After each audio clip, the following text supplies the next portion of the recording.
तर पंकजाताईंना फक्त जी हुजूर करणारी माणसं पाहिजेत असं सुरेश धस यांनी म्हटलं। सुरेश धस यांनी धनुभाऊ आणि त्याचबरोबर पंकजा मुंडे यांच्यावर हल्लाबोल केलेला आहे। तर धनुभाऊ आणि आकाच्या आशीर्वादानं 600 वीट भट्ट्या सुरू असं देखील धस म्हणालेत। गोपीनाथ मुंडे कोण? गोपीनाथ मुंडेंनी त्यांच्या कालावधीत मटक्याचा खटका बसवला।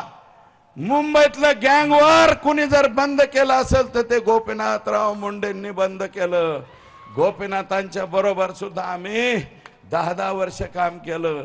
तो अनुभव वेगळा आहे, तुमच्या पुढे अनुभव काम करणं वेगळं आहे। तुम्हाला चांगले मोठाले आणि जे माणसं चांगले आहेत पंकुताई, तुम्हाला माणसं जमत नाहीत, तुम्हाला असे पाहिजे जी हुजूर जी हुजूर।